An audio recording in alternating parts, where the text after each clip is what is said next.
Heroes. We all need heroes, children. Now more than ever. It's a good fight that they're fighting, and they're doing it on behalf of all of us. But the equestrian wasteland is hard on heroes. No, it's brutal to 'em. Beats 'em down, tears 'em apart. Eventually, every hero falls. Inevitably, every hero fails. Now, listen close, children. Heroes ain't machines from some equestrian robotics factory. Heroes are ponies, just like us. Doing the things that we should be doing because there ain't no pony else doing them. The true mark of a hero is not that they never fail, never fall down. I've said it 100 times, and I'll say it again. The one great truth of the wasteland is that every pony has done something they regret. No, you know a true hero by what they do after they fall. By the way they pick themselves back up again, shake themselves off, and throw themselves right back into that good fight. Despite what they've done, and despite the bleak prospects of a happy ending. Sad truth is, most heroes don't survive, or they become overwhelmed by the cruelty and despair, and disheartened they give up. But in the Stable Dweller, that bringer of light, I've seen a hero of an entirely new tier. I was convinced, I still am, that this heroine will never surrender to the wasteland, never give up. There is, however, one other fate that may befall heroes.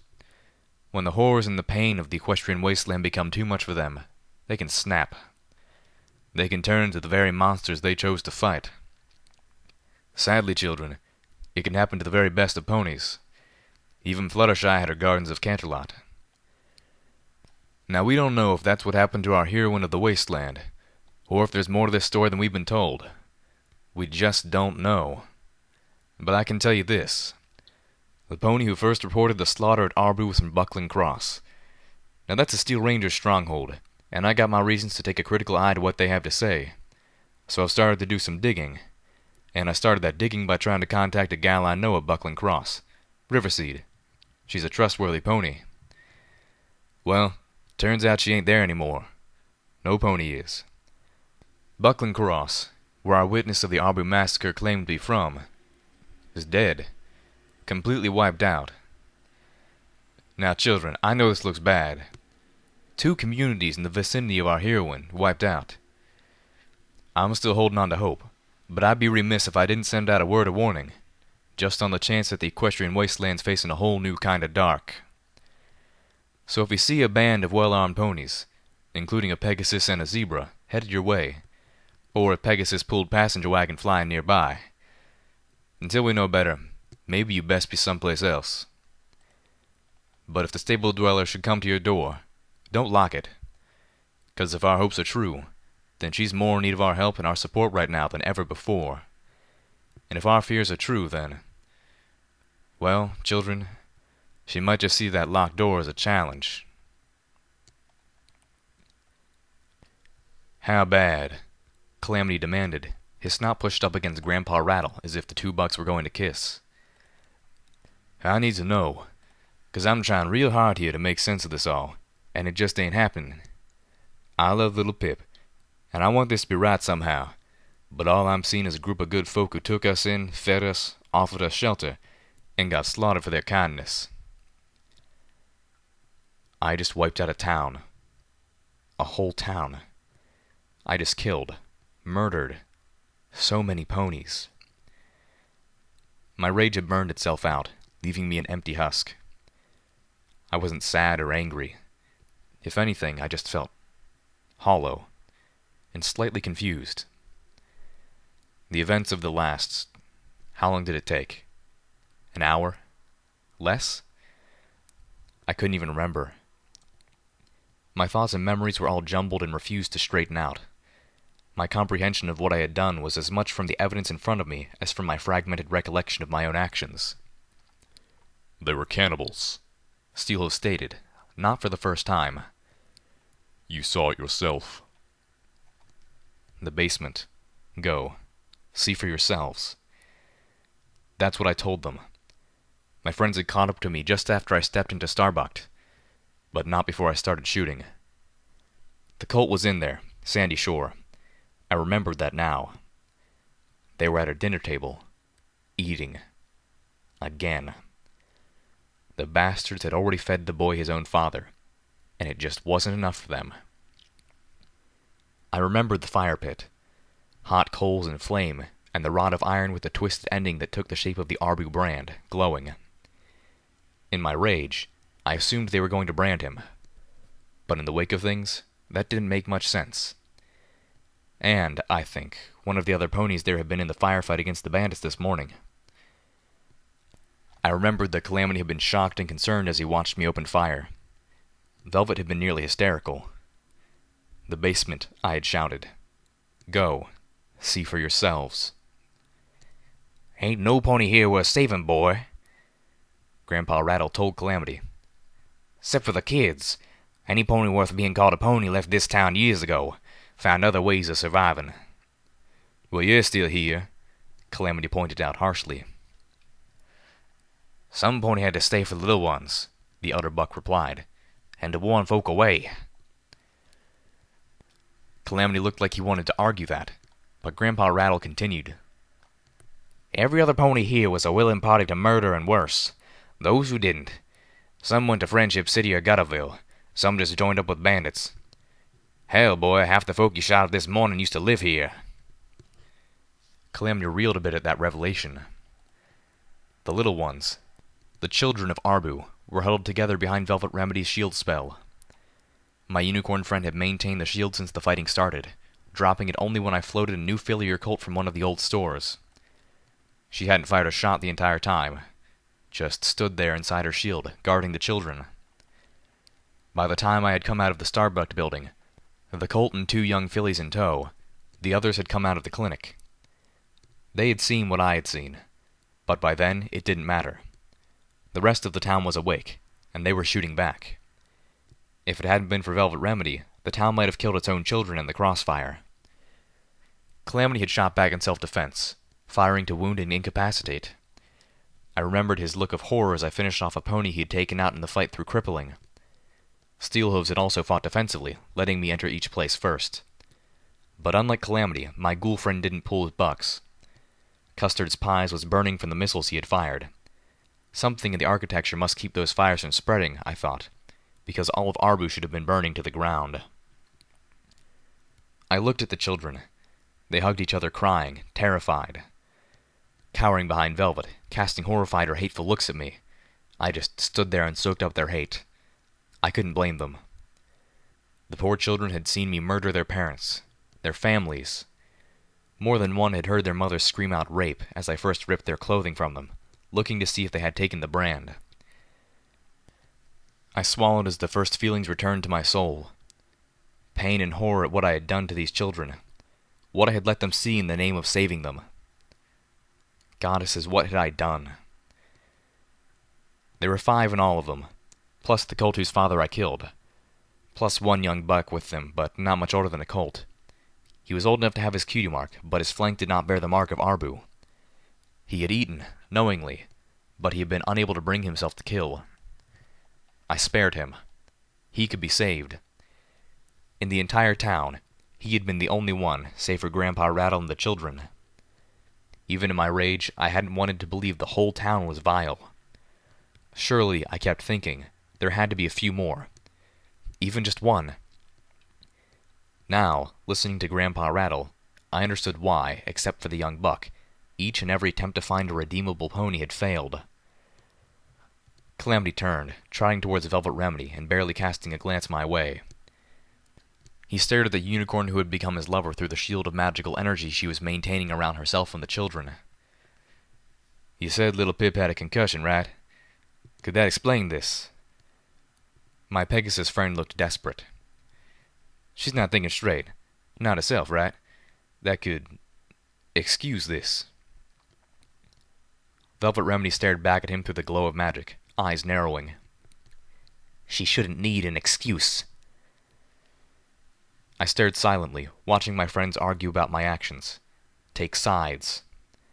I was struck mute, like I was in shock. Only shock didn't feel this dead. My headache had returned. Actually, it had never left. But the pounding was getting worse now. Bad enough that I couldn't ignore it anymore, not even with all that was happening. "Pardon? Calamity asked, eyes widening. They were cannibals, Velvet Remedy snorted. Maybe it's hard for you to see, being so quick to eat meat yourself. But these ponies, what they have done is evil beyond the pale. Hey, Calamity shot back, raising his voice to match hers. I get that they were cannibals. Puts them right up there with New Appaloosa on the places that I don't want to settle down in. And the fact they fed me pony makes this a place I'd never come back to, and I'd be warning other folk about. I winced. Calamity, equating cannibalism to trading with slavers on the morality scale. But I wouldn't go off slaughtering all of them for it, Calamity continued. As far as I can see, they only ate bandits, raiders, and the like. Ponies needed to be put down. Velvet gasped in exasperation. There are some things you just don't do, Calamity. I'm not a naive stable filly anymore. I've seen how hard the equestrian wasteland is. I know that you have to do awful things out here. Looting dead bodies? Okay. Killing monsters and vicious animals all the time. Killing other ponies? Not as much as you like to, but yes. Even killing other ponies is often regrettably necessary. Velvet Remedy had been a stable dweller like me. She grew up with the same morality I did. Only, she'd always held hers better than I had. The wasteland began to erode that for me the first night out. Velvet's sense of right and wrong was made of sterner stuff than mine, and what she'd seen in the basement was far beyond what she could accept. But you treat having to kill them with respect. You bury them, or if you don't, you at least don't dance on them and urinate on their corpses, and you don't carve them up for snacks. You do what you must to survive, Zenith intoned softly. It was the first thing she had said since the shooting started. Velvet turned on her, eyes wide. Are you seriously going to side against Little Pip on this with the argument of cannibalism, yay? Unlike Velvet and Calamity, Zenith's voice only grew softer. You cannot begin to understand what I let them do to me in order to survive. If they had put pony meat in front of me and told me to eat it, I would have. It would not have been the worst thing I let them do, not even that week. Velvet took a stumbling step back from our dour zebra, turning to Calamity. They didn't just kill bandits, Calamity. You saw the head of the preacher pony. They had it mounted on their wall like a trophy. And if they murdered him, how many more? Well, I don't reckon I know, Calamity replied. Point is, none of y'all do either. They fed you the meat of ponies you killed. Probably fed you the heart of one of them, Velvet Remedy continued. And I ain't happy about that. And they've been selling it to merchants, spreading their filth across the whole wasteland. Velvet pointed hoof towards the children clutching each other behind her. And they've been indoctrinating a whole new generation to do the exact same thing. Velvet, I said softly, too softly to be heard. Don't defend me, Velvet. You were right about me back in old Appaloosa. I'm a murderer, a monster drowning in the blood of all the ponies I've killed. I'm the thing in the mirror, no better than a raider. Except, I wasn't, was I? These were bad ponies. They needed to die. I was saving ponies by wiping them out, wasn't I? Corrupted kindness, the little pony in my head said angrily. Arbu wasn't a town full of ponies, Velvet Remedy asserted. It was a cancer that needed to be destroyed before it could spread any further. Velvet, I said again, a little louder this time. Calamity was staring at her in silence. Neighing loudly, Velvet exclaimed, Arbu was mutated flesh that had to be cut away in order for the wasteland to even begin to heal. Velvet, you're scaring the children. My voice was soft, but just loud enough for her to hear. The beautiful charcoal unicorn turned, aghast, tears forming in her eyes as she looked at the terrified expressions on the faces of the fillies and colts behind her. I'm not corrupted kindness, I whimpered back at the mare in my mind. But I didn't believe it. Not anymore. Trixie had been right. Or I had made her right. If you haven't found your own virtue yet, Monterey Jack had told me, you best hurry up while there's still anything left of you to save. Was there anything left of me to save at this point? You just slaughtered over 20 ponies, the little pony in my head responded. What do you think? My head was splitting open. I realized I was crying. Calamity turned to Steelhooves now. What about you? What about me? Steelhooves responded laconically. Calamity shook his head. Is there a way for me to be okay with this? I want to be okay with this for Little Pip, but... Little Pip is our leader, Steelhooves replied. It was her call, and hers alone. It was? Calamity blinked, his brow furrowed under his hat. It was... Oh, hell no. The Pegasus launched himself through the air, flying after the Steel Ranger outcast. Steelhooves stood his ground. The idea of Calamity intimidating the huge ranger struck me as ludicrous. You're the elder Applejack's Rangers now. You don't get to play a good little soldier card anymore, Calamity informed him. Tell me, what would Applejack think of all of this? Steelhooves' deep voice rumbled dangerously. Applejack was a farmer. What she didn't put into her friends in trying to save ponies, she put into her apples. She understood the need to get rid of bad apples. And I think she would be repulsed beyond the telling of it to see ponies eating each other. Calamity flapped his wings, moving back a pony's length. But, to kill them all... Steelhooves whinnied. She wouldn't have done that, no. But she had other options. She would have them all arrested, rounded up and carted off to the Ministry of Peace, where they could be fixed. Calamity nodded. But that's kind of my point. Lil Pip had options. She could have come to us. Why didn't she come to us first? I was hating how Calamity was talking about me like I wasn't there. Like he couldn't bear to acknowledge me right then. But did I truly deserve better? Would I have been able to look up at him if he had just done the same thing? She was enraged. She was not thinking clearly, Steelhooves informed Calamity bluntly. The only thing she's done wrong here is that she let her anger control her. Is that what you need to hear, Calamity? Then yes, I don't approve. I would prefer that she had killed these monsters with cold-blooded calculation. Steelhooves was right. Calamity was right. I had totally lost it. But they were bad ponies. They were horrible ponies. They deserved it. All of them, the little pony challenged. Even the young ones. Damn it, I tried to save the young ones. I rescued them. But I had traumatized them in the process. Was what I had done any better than what the raiders did to Silverbell? Still, I'd only killed the responsible ones. The mare in my mind spit back at me, asking, what about the young mare in the clinic? My mind swam. I was having trouble remembering everything that had happened. It was like trying to put together a puzzle while gagged. I couldn't find the pieces in my hooves, and they just kept slipping away. 2 3-round bursts. I remembered that much. 1 into the mother, 1 into the father. I hadn't killed the young mare. Are you sure about that? My little pony was quick to point out. She's not here amongst the living, is she?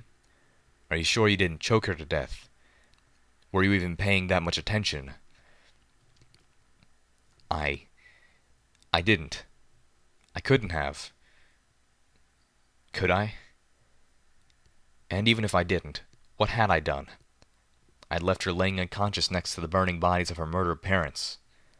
So much less evil, little Pip. I was evil. But she wasn't a filly, I thought desperately, clinging to any illusion I could keep. She had her cutie mark already. Stablethink, the mare in my mind chided. You were older when you got yours. But she had her Arbu mark. She'd killed and eaten. How do you know her first kill wasn't a damned radigator? My Little Pony spat. She was a guard. The rifle under the table proved that. The Arbu ponies had guests in town. Guests they weren't going to kill. So they had guards, protecting their darkest secret, ready to kill and defend. She was one of them. She knew what the town was doing, and that it was wrong, and she was still protecting it. The little pony in my head shut up at that. For what absolutely little it was worth, I had scored a point. "Go up into my room," a voice said beside me. Grandpa Rattle had walked up to me at some point, and I hadn't even noticed. I felt like I was missing time. "There's a safe under my bed. Fetch the book inside. I know you can pick a lock." I turned to him. It was like he was forever away. I had the sudden sense that I was drowning in all this air around me. "What's in the book?" "It's my ledger. Every pony they killed. Every pony they ate." Velvet Remedy had heard him. "Why?" she asked softly. "Why would you keep a record of something like that?" "'Cause I knew this day was comin'," Grandpa Rattle replied. "And my mind ain't what it used to be, particularly in the daytime." Velvet Remedy closed her eyes. A tear reflected the light of her shield spell as it trickled down her cheek. "I didn't figure it'd be folks like you, though," Grandpa Rattle added. "Actually," he said, pointing at Steelhooves, "I figured it'd be him."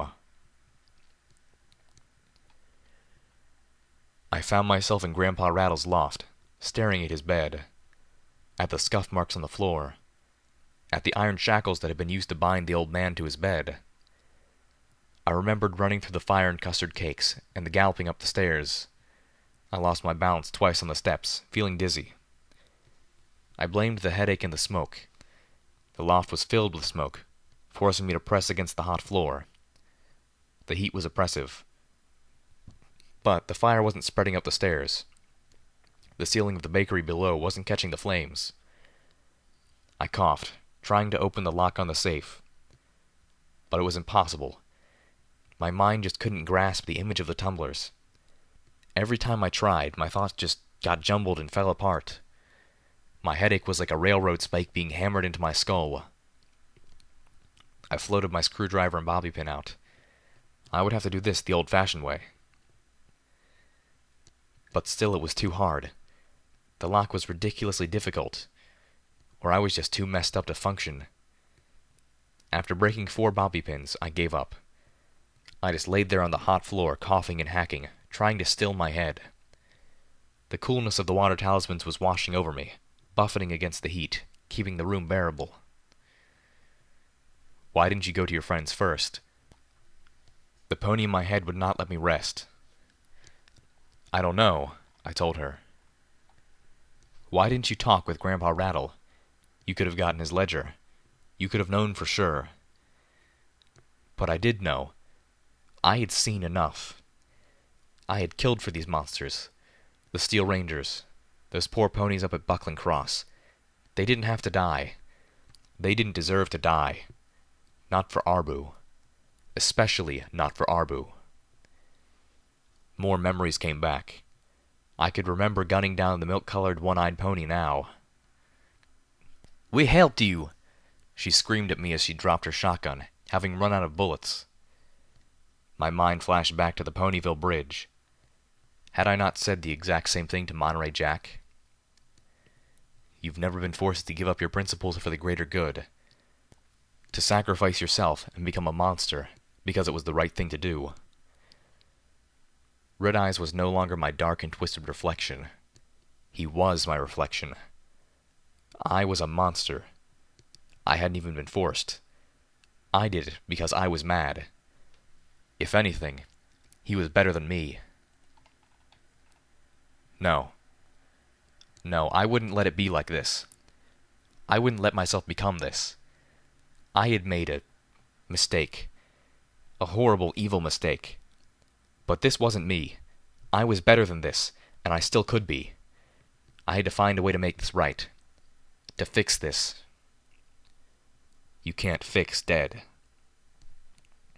No, I couldn't fix dead. But I could spend my entire life doing everything I could to make up for it. I was corrupted kindness. But I could be more than that, couldn't I? Was it possible for a messed up pony to have a true virtue as well? Yes, a voice in my head insisted. My memories flashed out to the last visit of New Appaloosa, to Silverbell seeing Firelight, her eyes going wide with wonder as if suddenly a whole world had opened up to her. A world of beauty. That voice out of nowhere, it was under E, took on a filly's tone.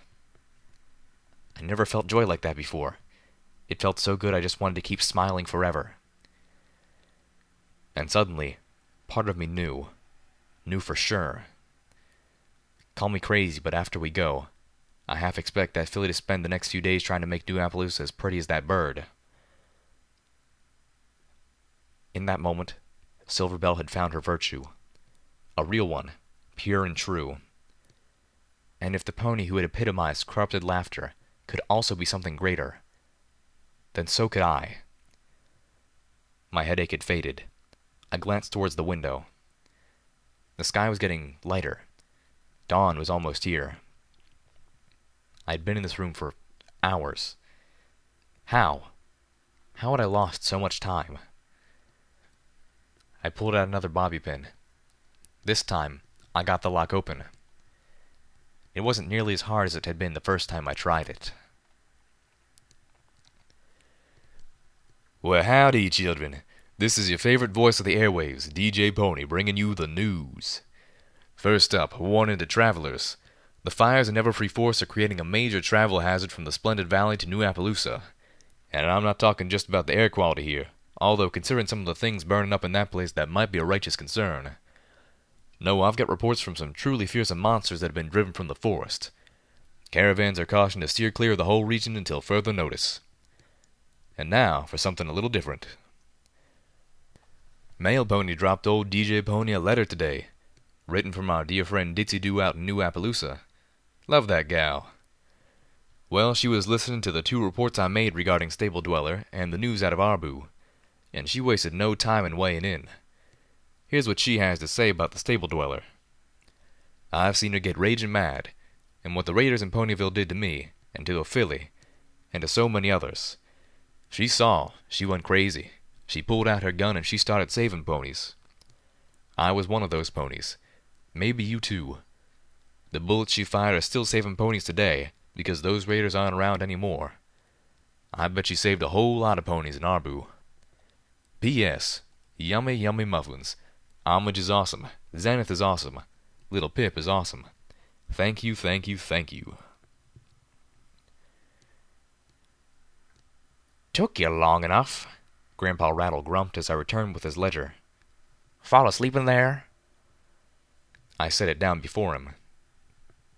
I don't know. Well, hurried up.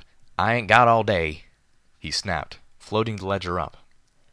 Dawn's almost here. Won't be lucid much longer. Velvet Remedy was curled up with the children, singing a soft lullaby. She'd gotten most of them to sleep. At the elderly buck's words, she stopped singing, turning to him. What do you mean? Grandpa Rattle looked at her without a trace of shame, as if he was far too old and too weathered to be embarrassed about what he was saying anymore. I told you my mind ain't what it used to be. I've been kissed by Luna since I was old enough to have a cutie mark, but that don't help come dawn. Kissed by Luna? I asked, my actions apparently not having killed my curiosity. Grandpa Rattle regarded me. That's right. Means I'm clear-headed and more perceptive at night. Blessing from the goddess. Recent years means the nighttime staves off the dementia. The old buck floated the ledger in front of Calamity. Well, you gonna read it or not? The rust-colored Pegasus looked at the book floating in front of him, then shook his head, pushing it away. The book broke out of Rattle's levitation bubble, thumping to the ground. I don't need to, Calamity said, walking past Grandpa Rattle and up to me, staring at me. You done did wrong, little Pip. Says the pony who shot her because he thought she was a raider, Velvet Remedy whispered. Don't matter what the book says, he continued. You lost control. I know, I said softly. Calamity lunged at me. I stiffened, too startled to react. He grabbed me, crushing me. I tried to fight back, but he was bigger, stronger. He was hugging me. I've seen your heart, little Pip, Calamity reminded me, clutching me tight. I know you're a good pony, maybe the best pony I've ever met. I felt his tears. And if that heart cries out in pain and rage and fury, then I gotta believe it's for a good reason, and that I'm just too jaded to see it.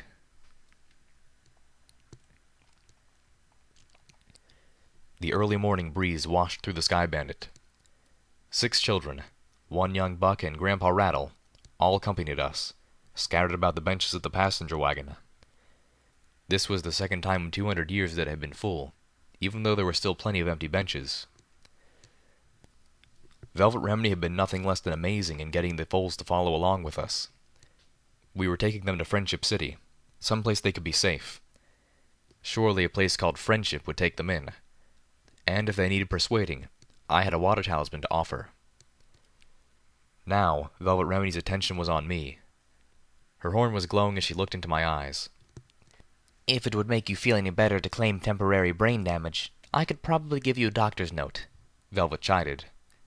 Your concussion was less than 16 hours ago, and what you've done since then is pretty much the opposite of rest.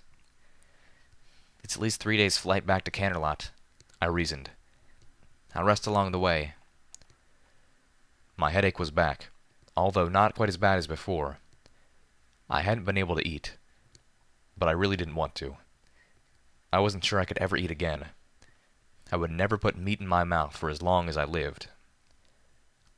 Velvet nuzzled me softly. But you shouldn't. Need to excuse yourself, I mean. You didn't do anything wrong. She took my face in her hooves and made me look into her eyes. I know you, little Pip. I can see that you've been bucking yourself to pieces about this ever since it happened. Possibly even while it was happening. You're not a monster. You're not a villain. You're a mare who loves ponies and cares about them, and who finally has seen too many hurt too badly to stand it any more. Goddesses, if we were only all like you. Velvet? Something in her voice worried me. She looked down, dipping her horn. If any pony's a monster here, little Pip, it's me. What? No, that's... Yesterday, you killed a bunch of ponies who were murdering and eating other ponies, she said softly, a tone of real sorrow in her voice. Yesterday, I put the life of my pet above the life of another pony.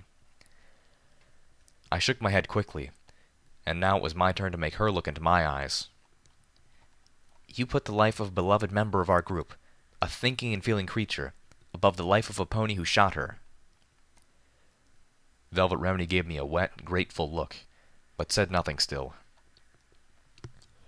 What are these marks? Steelhooves asked Grandpa Rattle. Calamity may have neglected the ledger, but the leader of Applejack's Rangers was giving a very close inspection. Say, what now? Grandpa Rattle asked. Hey, how'd you get my ledger? You gave it to me, Steelhooves said evenly, patiently. Oh. He looked around. We're leaving Arbu, ain't we? This was not the first time Rattle had seemed surprised at the change in his surroundings. Yes, Steelhooves said. Now, if you please, what are these marks? Grandpa Rattle had peered at the ledger. That there's how many times I warned folks off before the others killed him. 1 mark for each time I told him I have a shotgun. I see. For him to keep such records of his attempt to help, Zenith leaned close, whispering to me. I suspect he was not expecting rescue at all. He was preparing his defense. Grandpa Rattle turned his appraising gaze to Steelhooves. You're him, ain't ya? Steelhooves looked up from the ledger. Excuse me. "You're Paladin Steelhooves," he exclaimed. "I remember you. You're that ghoul my daughter kept lusting after." Velvet Remedy's ears perked. I stifled a laugh. Steelhooves nickered and tried to turn his attention back to the ledger.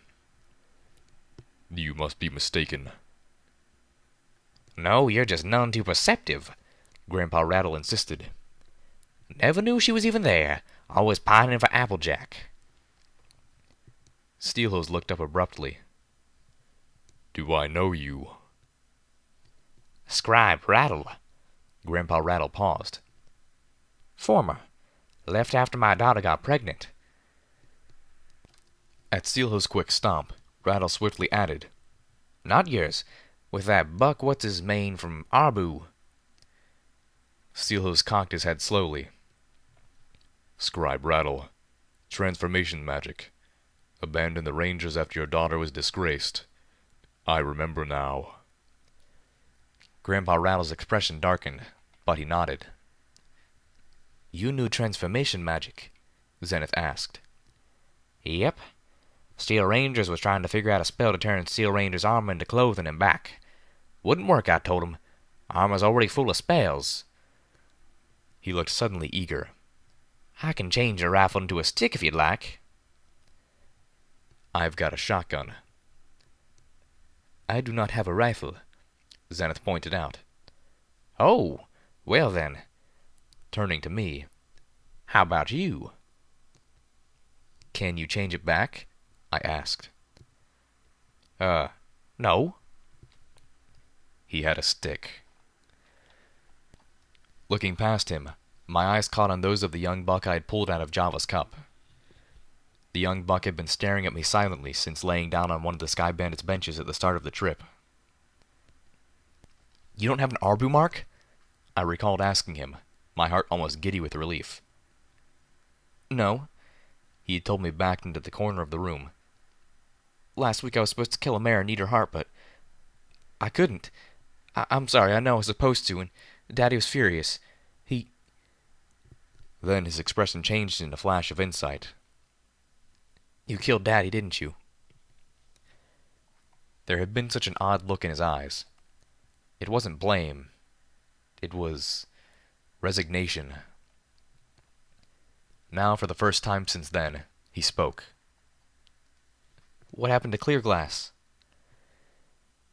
It took me a moment to realize he was talking about the only other pony in Arbu of similar age, the young mare Guard.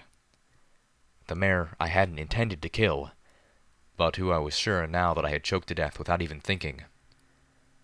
I cringed, looking for words. "I killed her." The voice wasn't mine. I turned, looking at Steelhooves in surprise. "Coming up on Friendship City," Calamity called out before anything more could be said. "This time, let me do the talking," Velvet Remedy said to Steelhooves. "Your diplomacy leaves a lot to be desired." The ghoul nodded wordlessly.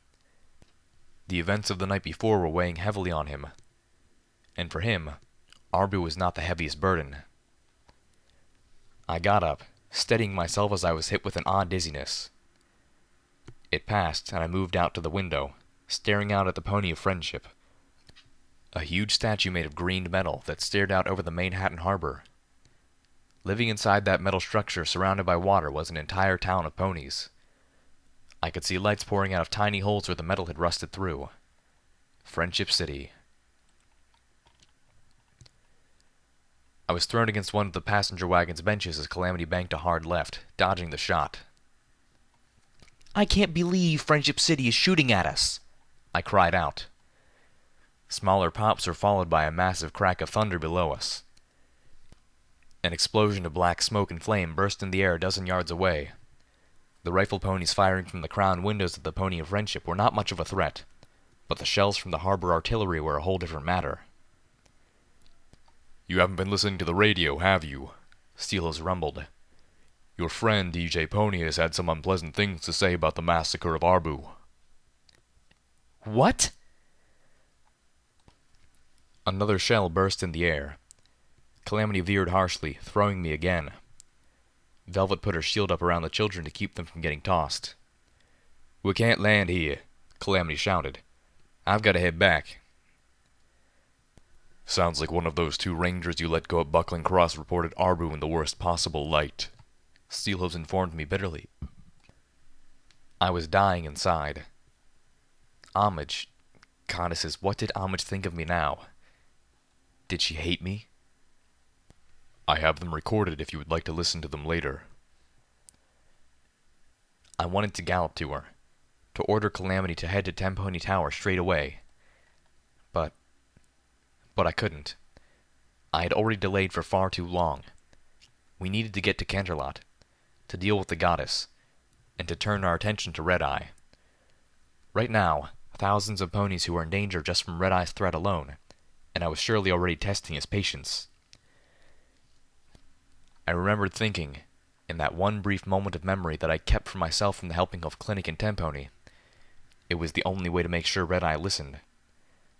I had communicated with Red Eye somehow, presumably through some pony or griffin in his encampment. I learned that I had been convincing him that I had a plan, and that I just needed time. A lot of time. More importantly, Homage needed the truth. Truth she could trust in. And I was the last pony to be able to give her that. She needed to learn of what had happened there from a source that was not as biased as I was. If she learned the truth, it couldn't be from me. Anything from me would be tainted. And if she didn't, or worse, if she did and hated me for it, it'd kill me. But like a ghoul, I'd just keep going anyway. If I lost Homage, I was losing something I didn't deserve. And if the whole wasteland turned against me, if every pony feared and hated me, it wouldn't stop me from trying to make Equestria a better place, even if it meant that I would forever be seen as a villain of the peace. Calamity flew us away from Friendship City.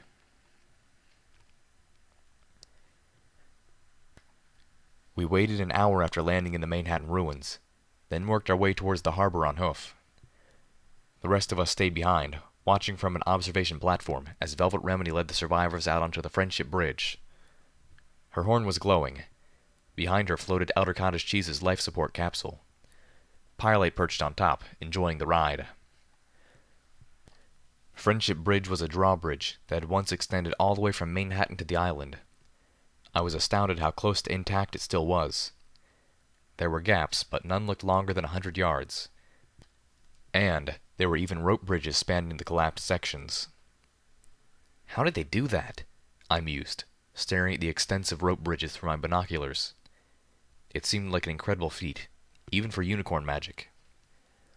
Calamity tapped my shoulder, then grinned and fluttered his wings. Oh, duh. At some point, Friendship City had been the home to at least one Dashite. Through my binoculars, I could see that the ponies of Friendship City had fouled the Manhattan half of the lifting bridge, locking it flat, and had re-engineered their half so that only they could control it. As I watched, Velvet Remedy, Grandpa Rattle, and the children approached the far end on the Manhattan side. It had to be Velvet, and it had to be her alone. DJ Pony's warning had painted Zenith and Calamity as signs of danger, and only Velvet Remedy had the diplomatic skills to talk to the ponies of Friendship City in order to let the survivors in. Well, not exactly alone. She had Pirelite. I was suddenly reminded of how much solace Pirelite had given me in Philadelphia. In the crumbling ruins behind us, Zenith was talking slowly with Steelhooves as she built a cook fire. "You are swift to condemn those who ate the meat of other ponies," she said softly. "I'm a ghoul," he replied. "And I am a zebra," she responded. "And, like the medical pony, a vegetarian. And yet, you took greater offense to the survival tactics of Arbu than I did. Why is that?" "Zombies eat the flesh of ponies, because they are monsters." The zebra nodded sagely. "I see." We watched, and waited. They were far away, but I thought I could see Velvet Remedy lifting her hoof. There was, I had been told, an intercom that would allow her to speak to the guards on the island, if they were willing to listen. Steelhooves moved up next to me and sat down. Calamity, mind if I talk to little Pip alone?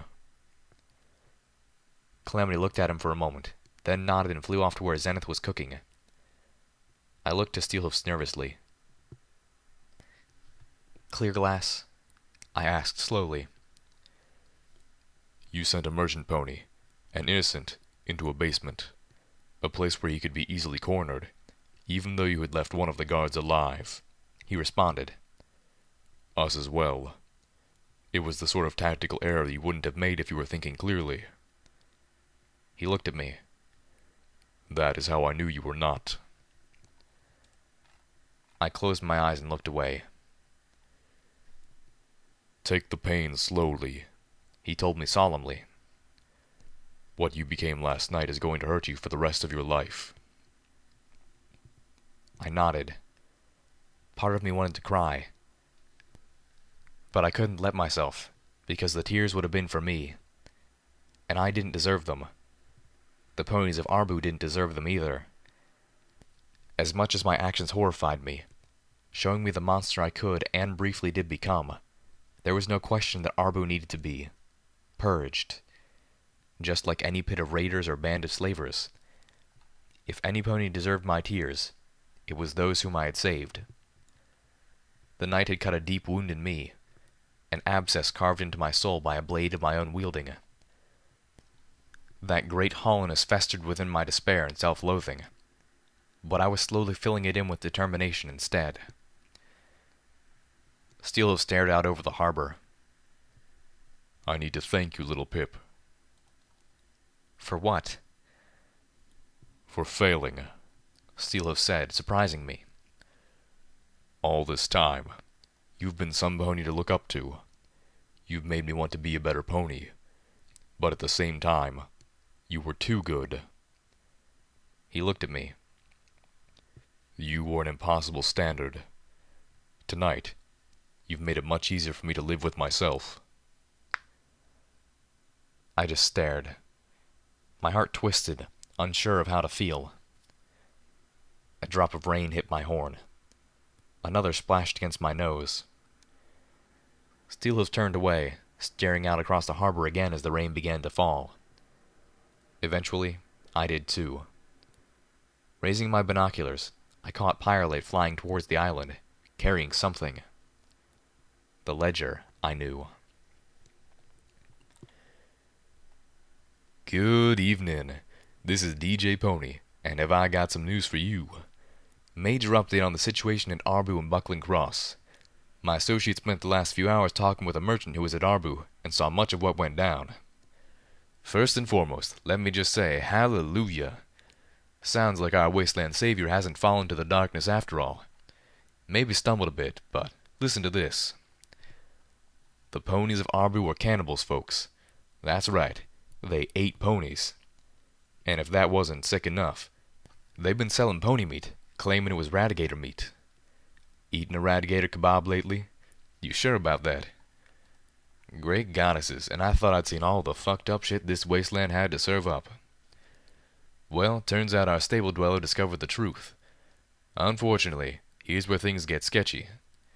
See, when our heroine showed the merchant what she discovered, the good pony hightailed it out of there, and didn't look back. But what the merchant could tell us is that before the shit went down, the ponies of Arbu were treating our heroine to a meal and a place to sleep, and yes, you guessed it, children, what was on the menu. But before she knew, our heroine tried to help the ponies of Arbu. She went to Buckling Cross to negotiate for cheap, clean, purified water for the town. And the rangers on that broken bridge started firing our heroine before she even got into shouting range. According to the merchant, it was quite the light show. I don't know about you children, but that gives me new suspicions about what happened at Buckling Cross. And it puts some serious questions to the witness from Buckling Cross who first reported the events of Arbu. I'll let you know more as soon as I do, children. But for now, I think we can all breathe one hell of a sigh of relief. And now, it's Sweetabelle, singing about that one great truth of the wasteland. It rained for the next 2 days straight. Water was still falling from the sky in sheets as we flew over the foothills that slowly climbed up towards the base of the mountains. Dark cliffs shot up abruptly to loom over the landscape. Somewhere up there, obfuscated by the rain, were the ruins of Canterlot, the former capital city of Equestria. We were all soaked to the bone, but Calamity had suffered the most by far. I shivered from the cold. My armored stable utility barding was pasted to me like a second skin, the fur of my coat trapped between it and my real skin in the most unpleasant way possible. But still, I was better off than I had been in days. This morning was the first that I had been without headaches. For the first time in days, I felt like I was actually thinking clearly. Velvet Remedy proclaimed my concussion gone, but still she wanted me to rest. I'd been doing nothing but resting since she'd returned from the Friendship Bridge. Alone, save for Firelight. Friendship City had proven good to its name, and taken in the refugees from Arbu and cottage cheese as well. They hadn't asked for any payment, any compensation. They just wanted to help. The way ponies were supposed to. I had sent Firelight to them with one of the water talismans. Not as a payment, but as a gift. The other water talisman was now safely installed in Stable 29. Star Paladin and Crossroads had been talking about rebooting the Crusader when we left. With the override codes, Cross was convinced they could rewrite the Crusader's programming, turning it into an obedient and beneficial custodian. She still hadn't decided what to do about buckling Cross. Steelhooves gave her some advice, but left the true decision up to her. I believe his diplomatic failure had left him wanting to distance himself from that place. I stared at my forehoofs.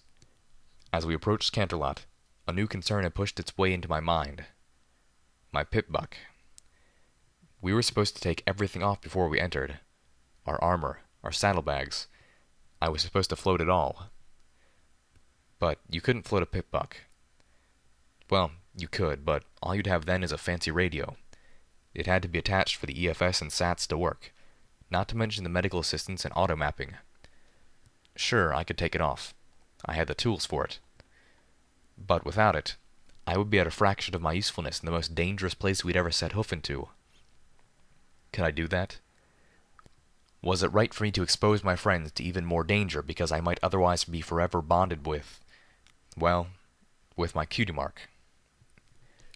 "Keep your eyes peeled for a safe place to put down for the night," Calamity called back over the roar of the rain. To be honest, none of us were as concerned about a safe place as we were about dry. We all moved to the windows. I lifted my binoculars, but they did little good. They just made the gray of the rain closer. Suddenly, Steelhooves galloped to the front of the Sky Bandit. A moment later, he turned to me. "Little Pip, can you get me on the roof?" "Can you stay on the roof?" Velvet asked, concerned. "Even with the mounting?" "What's wrong?" I asked, even as I kicked on my EFS, and answered my own question. With my targeting spell, I could recognize several hostile targets, at least a dozen, all airborne. And 3 friendly ones on the ground. It took me a second to count. One of the red marks passed over one of the friendly lights and extinguished it. Now, there were only 2. "Calamity," I shouted as I drew out my sniper rifle. "Get us as close as you can. We need to see what we're shooting at." Floating up the sniper rifle, I slid into SATs, and took aim at a shadowy flying figure I couldn't quite clearly see. The targeting spell, however, didn't give a damn about the rain, and my EFS was quick to identify the targets. Bloodwings. A whole damned flock of them, attacking 2 fleeing figures on the ground who, as best I could tell, were completely unarmed. I opened fire, determined not to allow that number to drop any further. "Hello out there. Any pony awake? It's time for a special late-night edition of the news. I have with me, communicating over broadcaster, one Grandpa Rattle, longtime resident of Arbu and new citizen of Friendship City. And he's here to set the record straight. The whole pony about what happened 3 nights ago. So sit down and hold on to your hats, children, 'cause this is going to be one hell of a story. But first, I have something to say. And this goes out from me to that heroine of the wasteland, our little bringer of light. I'm sorry. When you've seen as much as I have, when you see as many heroes fail and fall, it's hard not to expect it. It's hard to keep believing, even when you know there's some pony out there you should believe in. You didn't fail us, Stable Dweller. I failed you, and you have my deepest and most sincere. A particular toaster repair pony once told me that she would always be tuned in, listening to my message of hope. Well, listen close, Stable Dweller, 'cause this is the honest truth, straight from me to you. That message of hope, that's you. You are my message. Now then, Grandpa Rattle, why don't you tell us a bit about yourself and this book you want to share with us tonight? Well, it ain't a book. It's a ledger. A recording of every sick thing the ponies of Arbu did. By the time I'm done reading 2 pages, I guarantee every one of y'all will wish you could have been there to do what that little mare did for you.